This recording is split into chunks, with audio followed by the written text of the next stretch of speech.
Hey everyone, my name is Wedge and welcome to our Eldritch Moon Commander Spotlight. I love when new sets come out and we get to make these videos. All my commander wheels are turning. This time around we got 7 new legends, or 8 if you include the meld, to kick around. Let's see what the new set has to offer, shall we? Hope you enjoy. Thalia, Heretic Cathar, is more of a constructed standout than a commander card, much like the original from Dark Ascension. A 3-2 with first strike for 3 mana is strong in other formats, but is pretty average in Commander.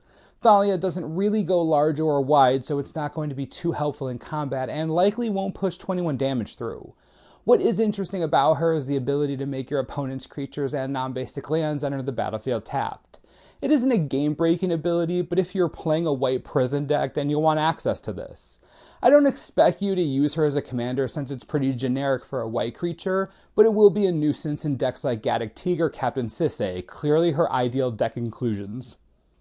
The next 2 will be discussed as a pair, and you can probably figure out which 2 commanders would come in a pair. Gisela the Broken Blade and Bruna the Fading Light combine to form Brisela, Voice of Nightmares, and I would expect everyone to play both of these just for the potential meld. I also assume that everyone playing these will choose Bruna as the commander, but we'll go over both just in case. Gisela is a 4-3 flying first strike lifelinker for 4 mana, which rates it similar to a smaller Baneslayer Angel. If you're looking for a more aggressive commander in white, Gisela does carry a sword or 2 well. The meld trigger was placed on this card, so that is likely why the card's a little boring. It'll likely go into your Bruna deck exclusively for the backside of the card. Bruna the Fading Light is a more interesting commander due to its ability when you cast it. 7 mana for a 5-7 flying vigilance screams big dumb commander creature, and you get to reanimate an angel or human. Naturally, the dream scenario is get Gisela and murder someone, but more realistic expectations might be any Avacyn, Sunblast Angel, or Captain of the Watch. Think of it as a fixed array of Dawnbringer that fits into 2 tribal strategies or a combination of both. Or just meld it with Gisela and murder someone. Expect a lot of players trying to make this combination work because, let's be honest, it's Commander and anything can happen. Ishkana Graf Widow was a pleasant surprise in the Mythic slot and likely the least expected legend out of the set. A 3-5 for 5 mana with reach is pretty whatever for a spider. The Delirium makes the card much better, giving you 3 1-2 spiders with reach. 4 bodies for 5 mana is pretty good, see Siege Gang Commander or Cloud Goat Ranger for example. And Ishkana is large enough to make it very difficult to get through. Lastly, you can pay 7 mana and make target player lose life for each spider you control. The activated ability is black, so that means this is a 2-color commander and gives us access to black. The obvious and silly place to put this is tribal spiders. Yes, I said tribal spiders. Arachnogenesis, Spider Spawning, Silklash Spider, Nyx Weaver, Stinger Fling Spider. Dragonlair Spider is a big miss because it's red, but there are about 30 to 40 spiders in print, and that's more than enough to make tribal Ishkana. In all seriousness, it's probably worth a look in a deck like Gerard Golgari Lichlord or Marin of Clan Neltoth. You're already loading up your graveyard, so Delirium isn't much of a challenge, and getting 4 peons to pitch to sacrifice effects is always welcome. If you like Ishkana and don't want to create tribal shenanigans, there is a place for the Spider Lord, is what I'm saying. Geralf and Gisa make a long-awaited appearance on Innistrad as a single card. You may remember these 2 from their individual cards in Commander 2014 or the various cards or flavor text references throughout the 2 Innistrad blocks. 4 mana gets you a 4/4 that mills the top 4 cards of your library when it hits the battlefield. On each of your turns, you can cast a zombie card from your graveyard. This card runs similar to Havengall Lich or Hakon Stromgald Scourge, and has the added benefit of milling yourself to get going.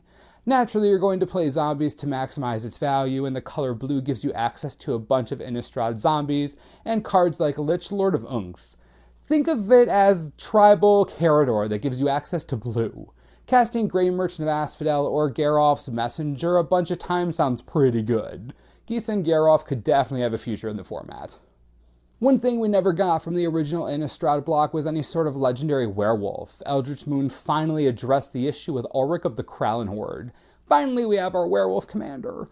Ulrich is a 4/4 for 5 mana that can give a creature +4/+4 when it enters the battlefield or transforms back to the front side.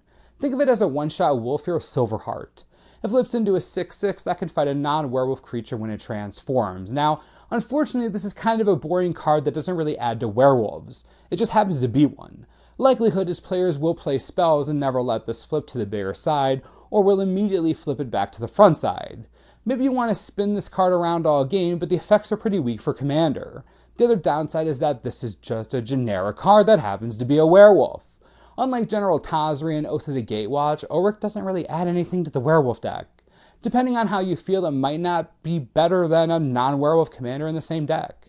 As a matter of fact, it may just be more beneficial to let Xenagos or Rurik Thar lead your werewolves. How sad. Emrakul the Promised End was the long-awaited surprise hidden on Innistrad, and as such gives us the second version of the last Eldrazi Titan. The first one's banned from Commander, so you can understand how the benchmark would be set pretty high for this one. It's a little smaller as a 13/13 for 13, but also costs 1 less for each card type in your graveyard. You could possibly sneak it in at 11 or maybe even 10 mana. There are not a lot of card types that are colorless, so this may be a challenge. When you cast Emrakul, you gain control of another player's turn, and then that player takes an extra turn. Mindslaver has managed to be one of the strongest cards in the format for years, so putting it on a 13/13 is icing on the cake. Sure, Mindslaver doesn't give the person the turn back after you use it, but more often than not, you can take out the player or mess up their board enough that the extra turn won't matter. Emrakul also has protection from instants if you care about that. Suppose that isn't a big deal since it's a 13/13 and targeted removal isn't great in Commander. A deck that can reduce its cost as much as possible or can get to 10 plus mana easy will probably want the card. As far as Commander worthiness is concerned, I see my colorless friends playing Kozilek, both versions, and New Lamag as commanders before New Emrakul. Maybe it's because the set just came out. We'll see how it plays out in the future, but right now, New Emrakul has a bit of work to do.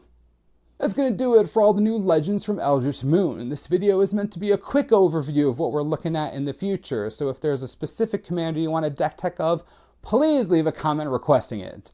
I'm sure there are contingents of you out there waiting to sleeve up spiders, right? I mean, there has to be. Anywho, be sure to subscribe for the latest and most reliable Magic the Gathering information you could ever need. This is the Mana Source. I'm Wedge. Thanks for watching. We'll see you next time.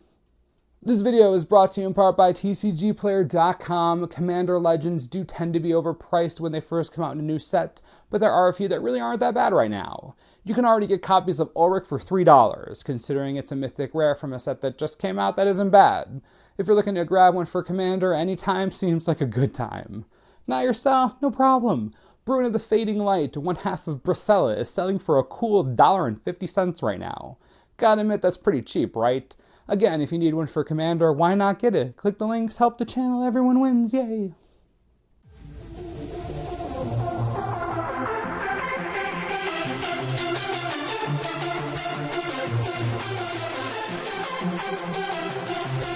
Wow.